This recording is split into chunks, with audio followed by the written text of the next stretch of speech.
우리는 지난 시간에 예수님께서 그 당시 어떤 세상으로부터 얼마나 많은 반대를 받으셨는지를 우리 함께 그때 나누었습니다. 당시 정치 권력이나 종교 권력들로부터 반대를 받으셨고, 예수님의 천국 복음은 그 세상으로부터 외면을 당했습니다. 우리 예수님 굉장히 많이 반대를 받으셨어요. 하나님께서 그렇게 우리를 구원하시기를 원하시고, 어떻게 해서라도 우리를 하나님의 아들들 되게 하셔서 천국을 만드시려고 하시는데, 세상은 그 하나님의 꿈과 비전에 무관심하고 하나님의 천국을 거부하는 겁니다. 그럼에도 불구하고 하나님의 꿈과 비전은 포기되지 않고 이루어진다는 것을 우리가 보았습니다. 한편 여러분, 세상과 이 예수님 사이의 갈등과 이 충돌이라고 하는 것은 예수님 생애 마지막으로 가면 갈수록 더 이렇게 더 심하게 일어나게 되어집니다. 오늘도 이 점을 좀 나누도록 하겠습니다. 하나님 말씀 15절, 16절 우리 같이 하겠습니다. 시작.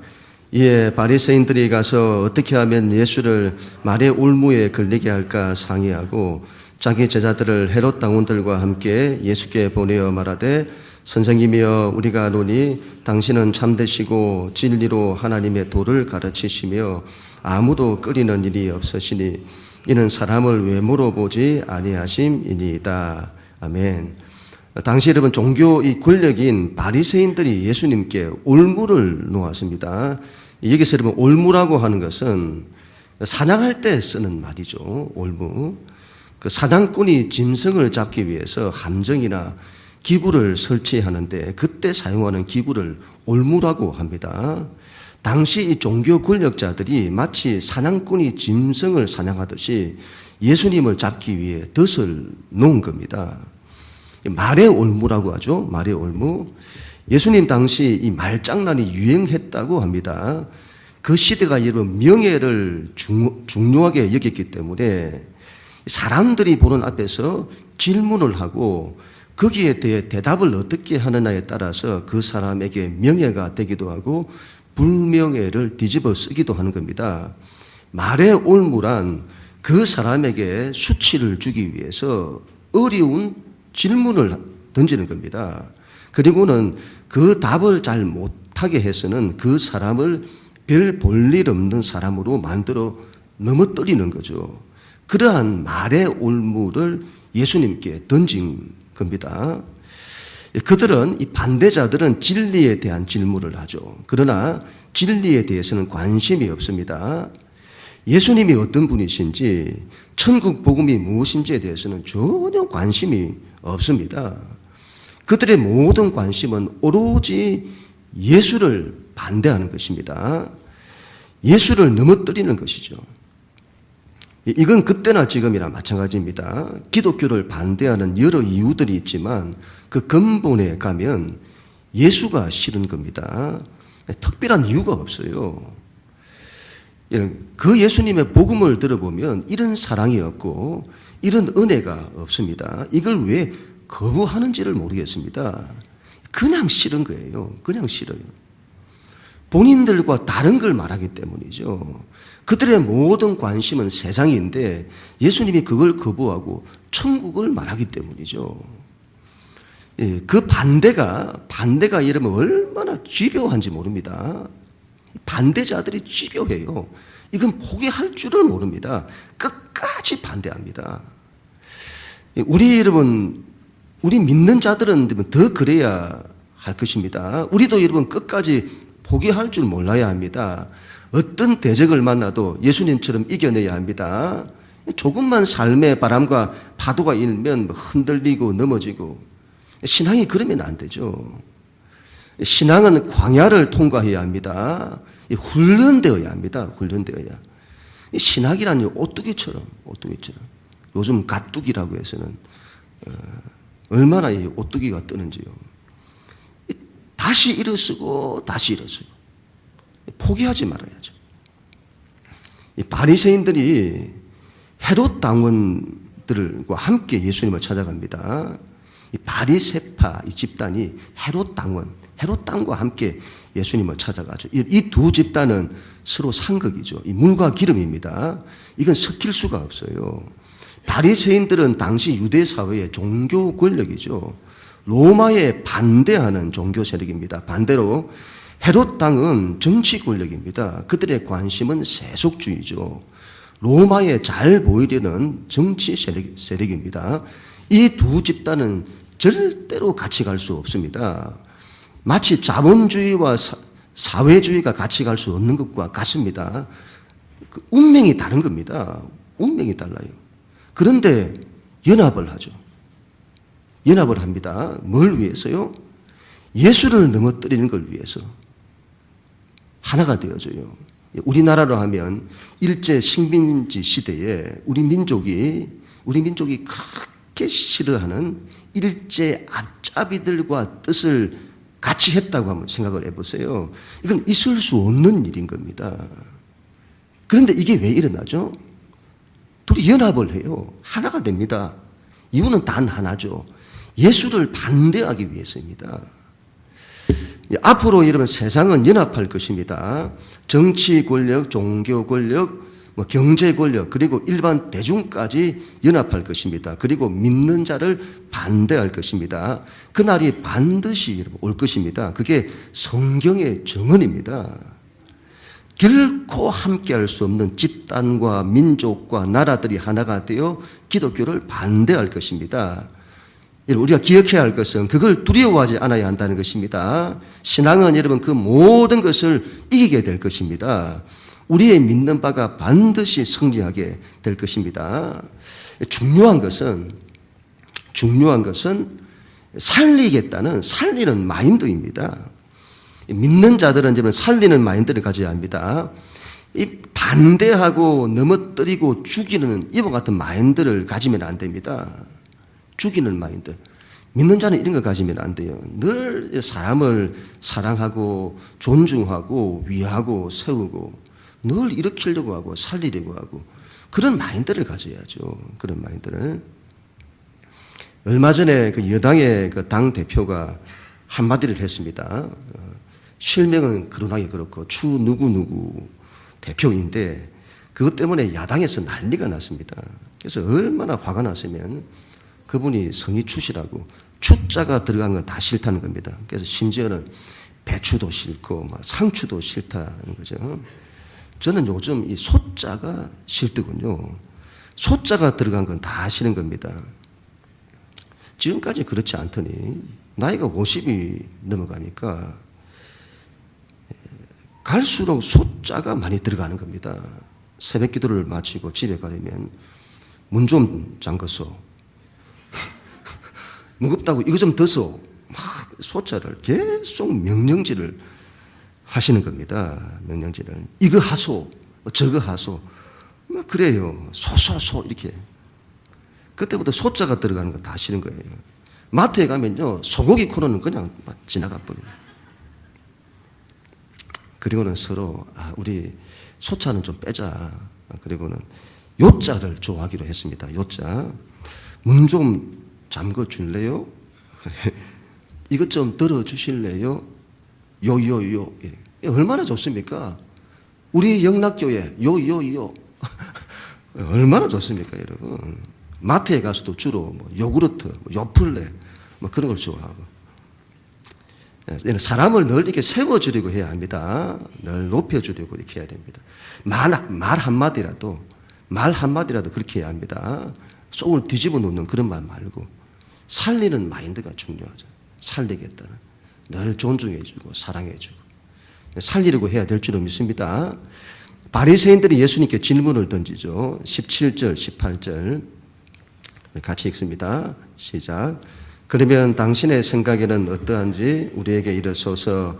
가이사에게 세금을 바치는 것이 옳으니까 옳지 아니하니까 하니 예수께서 그들의 악함을 아시고 이르시되 외식하는 자들아 어찌하여 나를 시험하느냐.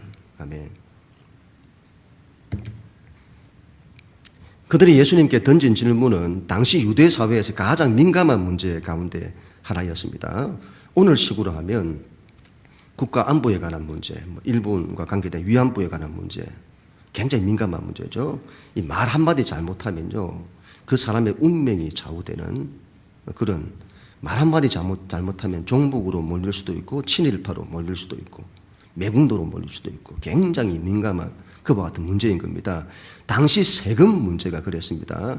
로마 제국에 세금을 바쳐야 하느냐 말아야 하느냐는 그 문제죠. 당시 여러분 유대 사회는 크게 두 가지 화폐를 사용했습니다. 첫 번째는 성전에서 하나님께 드릴 때 사용하는 화폐입니다. 이걸 세겔이라고 하는데 성전 화폐를 말하죠. 두 번째로는 로마 세계에서 통용되는 공식적인 화폐입니다. 이걸 데나리온이라고 합니다. 로마가 세금을 거둘 때도 사용하는 화폐죠. 로마는 여러 세금을 거두었다고 합니다. 토지세를 거두었고 소득세를 거두었고 특별히 인두세라고 하는 것이 있었다고 합니다. 사람의 머리 수에 따라서 세금을 내야 돼요. 이런 세금을 세리들을 통해서 거두어 드렸는데 그 착취가 말할 수가 없었다고 합니다. 지금도 이러면 세금 문제가 굉장히 민감한 문제인데 당시도 그런 겁니다. 우리나라가 일본 식민지하에 있을 때에 이런 착취를 당했다고 생각을 해보면 그 반감이 어떠했을지를 알 수가 있는 거죠. 당시가 이러면 얼마나 이 어려운 시대입니까? 보릿고개를 넘기고 있는 거예요. 백성들이 먹고 살기 너무 힘든 시대입니다. 그런데 그런 세금으로 착취를 하니 그 고난이 말할 수가 없는 겁니다. 고난이 얼마나 컸으면 사람들이 메시아를 대망할 정도였습니다. 이런 고통으로부터 우리를 해방시켜줄 메시아를 기다리는 거죠. 더 여러분 심각한 문제는 이 로마의 이 공식 화폐인 데나리온에 가이사의 얼굴이 새겨져 있는 겁니다. 그리고 그의 글이 새겨져 있는데 당시 황제인 티벨리우스의 이름과 함께 티벨리우스의 형상과 함께 글이 있는데 그 가이사가 신의 아들이라는 이 글이 새겨져 있어요. 이 동전에. 그래서 이 세금을 바친다는 것은 나는 가이사의 백성이다. 가이사는 신의 아들이다. 가이사에게 받은 은혜를 가이사에게 돌린다는 고백이 담기게 되는 겁니다. 유대인들이 거기에 대해서 가지는 반감은 말할 수가 없는 거죠. 우리는 하나님의 백성이고 하나님의 은혜로 사는데 어떻게 가이사가 신의 아들이며 가이사에게 영광을 돌리느냐는 겁니다. 그래서는 여러분 이 반감이 엄청 커요. 그래서 대부분의 유대인들은 로마의 세금을 바치면 안 된다고 하고 이 헤롯 땅은 바쳐야 한다고 하고 그 시대에 민감한 사회 문제였던 겁니다. 그걸 예수님께 물은 겁니다. 예수님이 어떻게 대답을 해야 할까요? 너무도 어려운 문제죠. 이건 딜레마에 빠질 수밖에 없습니다. 바리새인들이 그걸 의도하고 예수님께 질문을 던진 겁니다. 예수님이 가이사에게 세금을 바쳐야 한다고 하면 유대 민족으로부터 배신자, 매국노로 취급을 받게 될 것입니다. 반대로 가이사에게 세금을 바치지 말라고 하면요, 이 바리새인들이 헤롯 땅을 데리고 갔잖아요. 이 헤롯 땅으로부터 이 자는 로마의 반기를 드는 정치범이라고 낙인을 찍힐 판인 거죠. 이래도 반대를 받고 저래도 반대를 받는 겁니다. 이런 세상의 관심은 늘 여기에 있습니다. 이걸 해야 하느냐, 이걸 하면 안 되느냐, 이게 옳으냐, 이게 틀리냐, 안식일에 일을 해도 되느냐, 일을 하면 안 되느냐, 가이사에게 세금을 바쳐야 하느냐, 바치면 안 되느냐. 관심이 여기에 있어요. 우리의 삶의 관심이 사람을 위하고 사람을 살리는 데 있어야 되는데 그런 거는 없고 이게 옳으냐, 이게 틀리냐, 그런 데만 관심이 있으니 딜레마에 빠지는 겁니다. 딜레마에. 어떤 문제를 만나면 풀리지를 않아요. 답을 만들어내지를 못합니다. 답이 뭡니까? 갈등하고 싸우게만 만들어요. 지금 세상을 보세요, 여러분. 온통 싸우잖아요. 나라와 나라가 싸우고 민족과 민족이 개인이 개인과 만인에 대한 투쟁만 있는 겁니다. 세상이 온통 싸움터예요. 더 심각한 문제는 세상에 답이 없다는 것보다 더 심각한 문제는 세상의 이중성이죠. 이중성. 겉으로는 진리에 관심이 있는 것처럼 말합니다. 뭐가 옳으니 뭐가 틀리니에 관심이 있는 것처럼 말하죠. 그러나 속마음은 전혀 다른 데 있는 겁니다. 속마음은 예수를 반대하는 데 있습니다. 그들의 관심은 로마에 세금을 바쳐야 되느냐 말아야 하느냐에 있지 않았습니다. 오로지 예수를 반대하고 넘어뜨리는 데만 있는 겁니다. 이런 마인드를 가지고는 넘어뜨리는 마인드를 가지고는 어떤 것도 이룰 수 없습니다. 완전히 이런 죽이는 마인드잖아요. 죽이는 마인드. 이런 마인드는 이제 자기를 죽이고 인생을 죽입니다. 하나님을 대적해내요. 예수님 단식하시면서 말씀하시잖아요. 너희가 어찌하여 나를 시험하느냐? 너희가 어찌하여 그렇게 하느냐? 왜 그렇게 사냐? 저 사람이 이러니 저러니 그렇게 말해요. 이게 어떻고 저게 어떻고. 나중에 알고 보면 그 사람에게 큰 문제가 없습니다. 그럼 뭐가 문제냐? 그 사람이 마음에 안 드는 거예요. 인사를 안 했는지, 자기를 무시했다느니, 사람이 마음에 안 들어요. 자기 마음에 들면 뭐든지 좋다고 하고 자기 마음에 안 들면 뭐든지 틀렸다고 하는 겁니다. 겉으로는 여러분 소수자의 인권을 위한다고 합니다. 그런데 속으로 들어가 보니까 다른 게 숨어 있어요. 기독교를 무너뜨리려는 거대한 음모가 있는 겁니다. 겉으로는 옳은 걸 막 말하는 것처럼 나타내는데 속에 다른 게 들어있어요. 이런 걸 위선이라고 합니다. 선을 가장하는 거죠. 하나님이 이런 걸 굉장히 싫어하십니다. 세상에 이런 이중성이 얼마나 많은지 모릅니다. 그래서 인생에 답이 안 나오는 거죠. 나올 수가 없습니다. 어떤 분이 강연에서 이런 이야기를 하더군요. 인생이 하프타임, 중반쯤 오면 작전 타임이 필요하다는 겁니다. 그리고는 삶의 목표가 어디 있는지 그걸 좀 분명히 해야 된다. 이걸 굉장히 강조를 해요. 그리고는 이런 말을 하던데, 배가 목표 지점을 향해 가는 걸 뭐라고 하죠? 목표 지점을 향해 가는 걸 항해라 이렇게 한다는 겁니다. 항해. 그런데 목표 지점이 없이 배가 가는 걸 뭐라고 하죠? 표류라 한다는 겁니다. 표류. 맞는 말이죠. 인생이 항해가 되어야 합니다. 항해. 목표를 가지고 살아야 된다 이 말이죠. 그렇지 않으면 표류한다. 뒤죽박죽이죠. 인생이 표류합니다. 목적이 있어야죠. 하나님의 꿈과 비전, 이 목적이 있어야 됩니다. 살리는 거죠. 어떻게 해서라도 살리려고 해야 합니다. 그래야 여러분 인생의 답이 나와요. 이게 없으면 아무리 자기 인생이 좋다고 해도 그 인생이 끝에 가면 전부 표류예요. 표류. 아무것도 없다 이 말이죠. 예수님께서는 이 문제를 어떻게 푸실까요? 우리 19절, 19절부터 21절까지 같이 읽습니다. 시작. 세금 낼 돈을 내게 보이라 하시니 데나리온 하나를 가져왔거늘 예수께서 말씀하시되 이 형상과 이 글이 누구의 것이냐 이르되 가이사의 것이니이다. 우리 예수님 대단하세요. 어떻게 이런 걸 생각하시는가 싶습니다. 예수님 그 지혜가 말할 수가 없습니다. 세금 낼 돈을 가져오라고 합니다. 그리고는 그 돈에 누구의 형상과 글이 새겨져 있는지를 묻습니다. 물론 당시 이름 가이사 황제의 형상과 그가 신의 아들이라는 글이 새겨져 있습니다. 예수님이 이걸 표적처럼 보이시는 겁니다. 이 문제는 세금을 바쳐야 하느냐 말아야 하느냐의 싸움이 아니라는 겁니다. 그런 싸움으로는 답이 안 나온다는 거죠. 누구의 형상과 글이 새겨져 있느냐. 동전을 빗대어서 물어보는 거죠. 그들에게, 사람들에게. 너희 마음판에는 누구의 형상과 글이 새겨져 있느냐? 가이사의 형상과 가이사의 글이 새겨져 있느냐? 하나님의 형상과 하나님의 말씀이 새겨져 있느냐? 그게 중요하다는 겁니다. 유대인들이 여러분 가늠한 여자를 붙잡아 와서는 예수님께 데리고 왔습니다. 저 여자를 돌로 쳐야 합니까? 말아야 합니까? 이런 세상의 관심은 여기에 있어요. 그들의 관심은 돌로 쳐야 하느냐 말아야 하느냐 그런 데에만 관심이 있다니까요.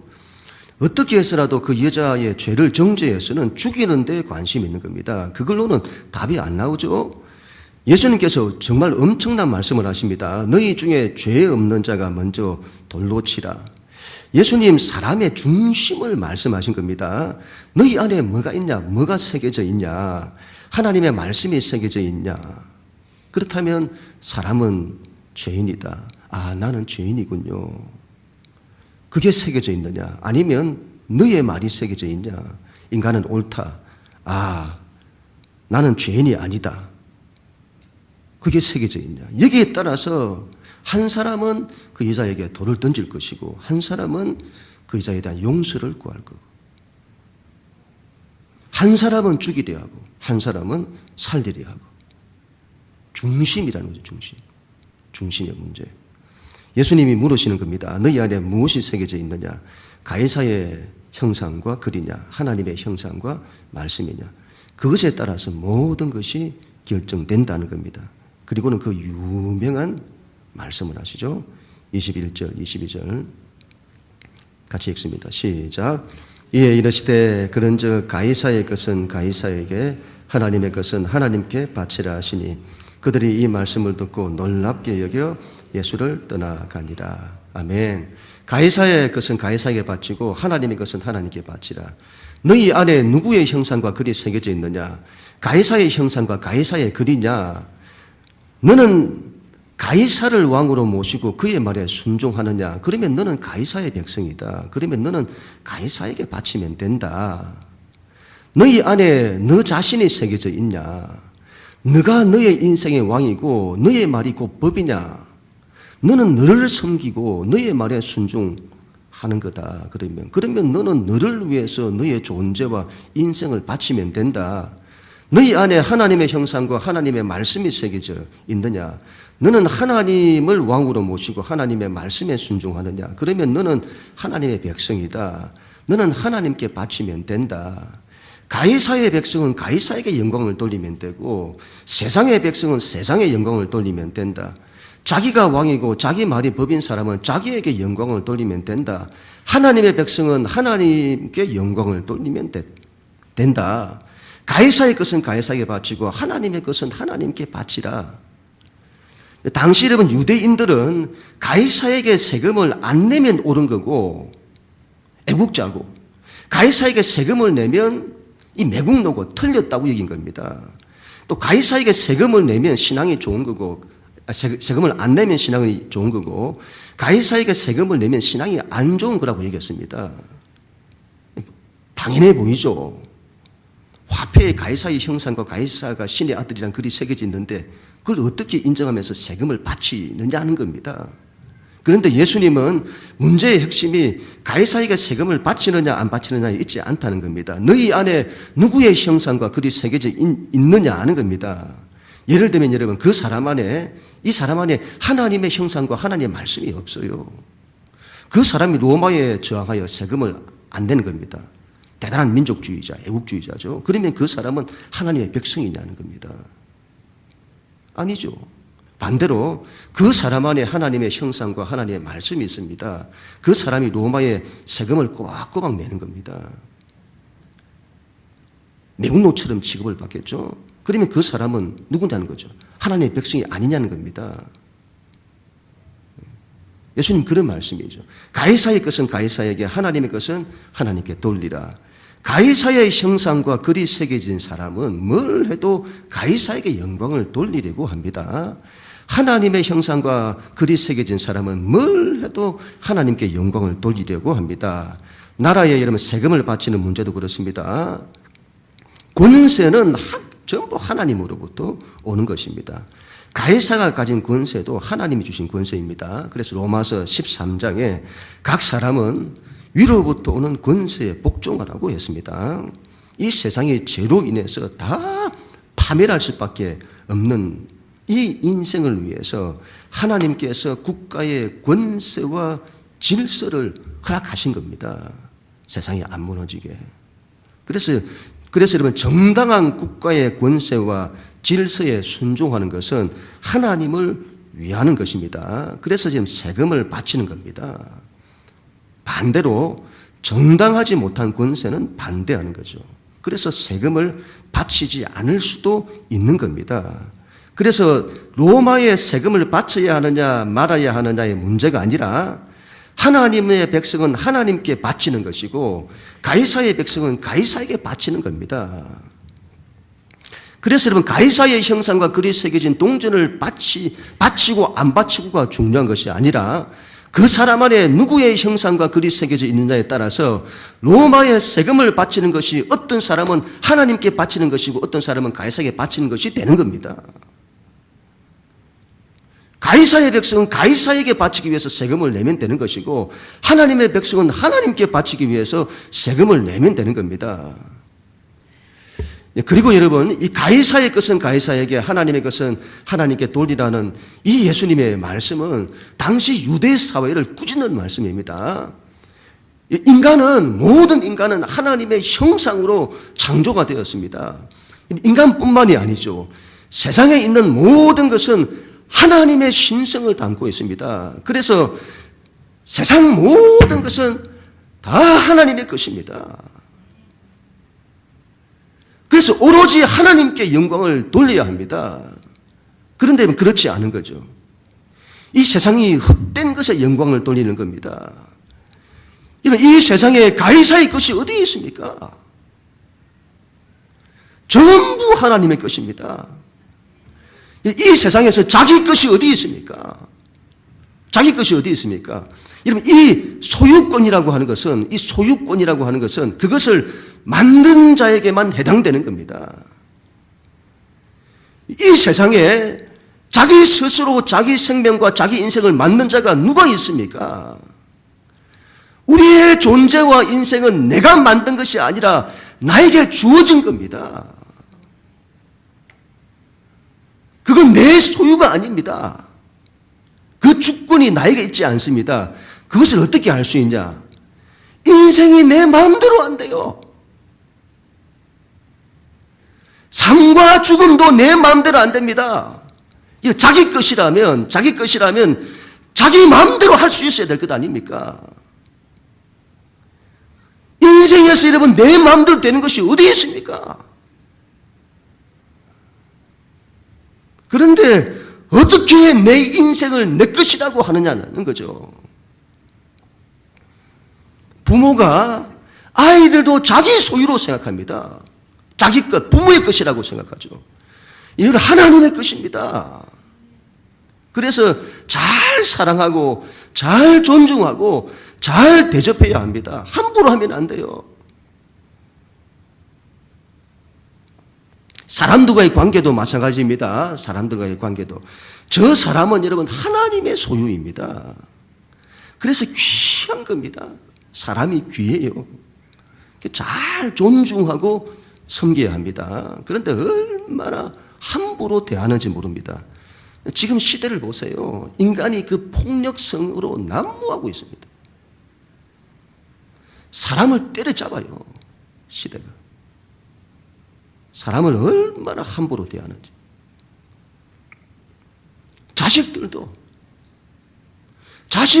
부모에게 말합니다. 내 인생이야. 내 마음대로 할 거야. 누가 그 인생이 자기 것이라고 했습니까? 자기 마음대로 한다니. 이 세상에서 자기 것이 어디에 있습니까? 전부 하나님의 것입니다. 하나님께 영광을 돌려야 합니다. 하나님께. 예수님의 이 말씀은 유대 사회뿐만이 아니라 오고 오는 모든 세대, 모든 인류에게 하신 말씀입니다. 가이사의 것은 가이사에게, 하나님의 것은 하나님께 바치라. 너희는 하나님의 것이다. 너희는 하나님의 소유다. 하나님께 가장 귀중한 존재다. 왜 너희를 함부로 취급하냐?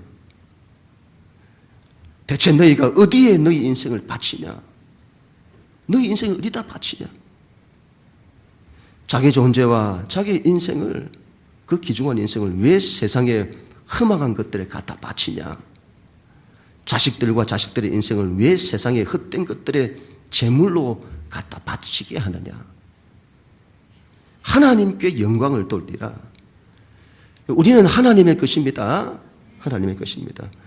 하나님께서 가장 귀하게 여기시는 우리는 하나님의 사랑이요, 사랑의 대상이요, 하나님의 소유입니다. 하나님의 것은 하나님께 바쳐야 합니다. 하나님의 영광을 위해 일어서야 합니다. 요즘은 계속 제 마음에 이 묵상이 되고 기도할 때마다 계속 이게 기도가 되고 어떤 선포가 되는 그런 말씀이 있습니다.